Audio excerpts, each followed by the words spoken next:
Halo semuanya, kembali lagi di channel aku. Pada kesempatan kali ini, saya akan membagi pengalaman pembuatan visa waiver ke Jepang as of 6 Februari 2023. Seperti apa prosesnya, dokumen yang dibutuhkan, berapa harganya, dan step by stepnya.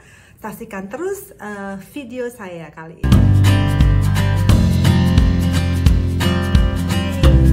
Untuk visa waiver ke Jepang ini, kalian sebenarnya tidak membutuhkan banyak dokumen. Tapi yang kalian perlu ingat adalah visa waiver ini hanya berlaku untuk kalian yang punya e-passport, yaitu paspor seperti ini yang ada gambar chipnya.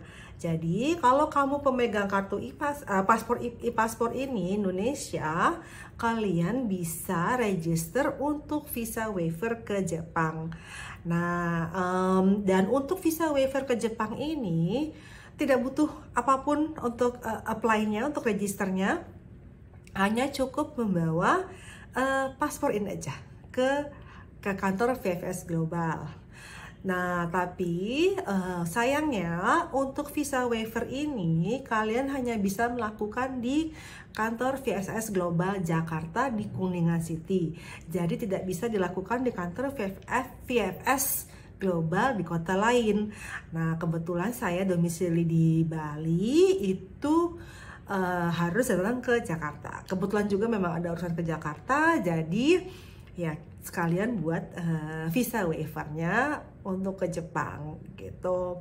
Dan untuk di Surabaya sepertinya juga tidak, karena saya pernah email ke GFAC helpline-nya, dan mereka bilang memang saat ini hanya bisa dilakukan di Jakarta saja. Untuk kan di luar kota, di selain mungkin jauh dari Jakarta, bisa mungkin kita bantuan dari travel agent yang ada di kota kalian. Nah, untuk biaya pembuatan visa waiver ini sebenarnya gratis, tapi kita harus membayar fee untuk ke VFS Global. Tapi tenang aja, karena fee-nya itu hanya 121.000 dan kalian bisa bayarkan langsung di counter pas kalian menyerahkan paspor kalian itu, dan bisa melakukan QRIS. Jadi yang tidak bawa uang cash bisa pakai QRIS aja. Jadi sebenarnya sangat mudah sekali, dan itu proses untuk kayak tidak ada interview, hanya kalian mengisi satu form aja, satu halaman, dan itu juga tidak banyak pertanyaannya. Jadi ya memang hanya kayak waktu 10 menit aja sih untuk pembuatannya. Jadi tidak ada interview, tidak ada diminta rekening koran, itinerary, tiket segala macem, itu tidak dibutuhkan. Jadi hanya cukup bawa paspor ini aja, dan ya kalian sendiri untuk datang ke. Lalu bagaimana sih bentukan visanya, jadi capnya seperti apa? Nah, jadi bentuknya seperti ini. Visanya, visa waivernya seperti ini, hanya cap biasa, karena ini visa waiver tidak perlu foto, dokumen-dokumen yang lainnya. Nah, visa waiver ini berlaku 3 tahun atau sampai paspor kalian habis. Nah, untuk masa tinggal di Jepangnya itu hanya 15 hari.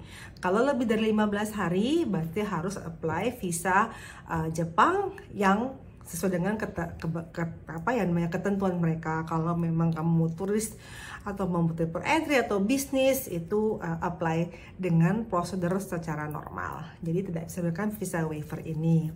Lalu visa waiver ini aslinya berlaku 3 tahun. Tapi kalau misalnya let's say paspor kamu sudah habis di tahun depan, otomatis visa waiver kamu pun juga expired. Jadi harus perbaharui lagi. Nah, ini untuk kalian yang baru mau bikin paspor, jujur lebih baik pakai e-paspor. Jadi selain lebih aman, dan siapa tahu ada rezeki ya, bisa ke Jepang. Nah, ini juga banyak pertanyaan dari video yang kemarin tentang visa Australia.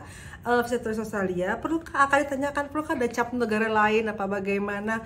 Tidak perlu. Jadi ini hanya registration visa waiver. Visa kamu akan di waive asalkan, jadi maksudnya tidak kayak kasih exemption, kasih pengecualian, kamu bisa masuk Jepang gitu. Jadi tidak perlu ada cap negara mana tidak perlu ada.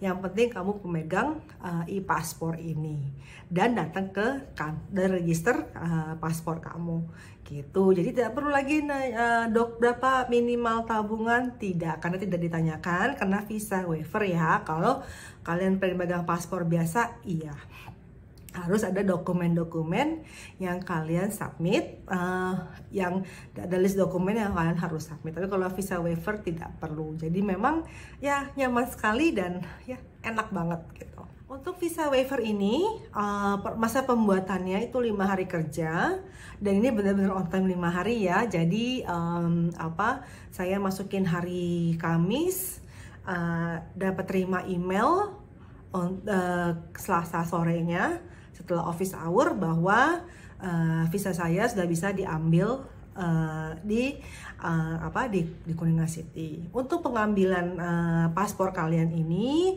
ada jamnya, yaitu dari jam 1 sampai jam 4 sore, jam 1 siang sampai jam 4 sore itu pengambilan untuk paspor kalian gitu. Dan itu mereka juga ada pilihan, seandainya kamu misalnya cuma hanya beberapa hari di Jakarta terus harus balik ke tempat kalian, ke kota kalian, itu kalian bisa bilang untuk dikirim paspor kalian ke rumah kalian. Mereka menyediakan jasa kurir tersebut dan harganya itu sih nanti akan dijelaskan di emailnya ya. Kebetulan saya di sini agak lama jadi masih bisa ambil paspornya sendiri. Ya, jadi kalau seandainya lebih lama pun itu bisa diminta dikirim. Jadi dan itu nanti harganya itu adalah per paspor ya. Jadi kalau misalnya kalian punya apply untuk 3 visa waiver, 3 paspor, berarti misalnya let's say satu paspor harganya 100.000, berarti 3 kali 100.000. Jadi bukan satu kilo atau bagaimana. Jadi emang harganya itu per paspor. Tapi anyway tetap lebih nyaman. Jadi sekian video saya kali ini. Insya Allah kalau semuanya lancar saya akan bisa upload video saya ke Jepang. Saya juga insya Allah akan terbang ke Jepang tanggal 23 April nanti. Jadi tidak sabar untuk ke Jepang. Alhamdulillah semuanya lancar dan beres juga on time ketika saya lagi di Jakarta gitu. Oke, thank you for watching. Dan ya sampai ketemu di video berikutnya. Bye bye.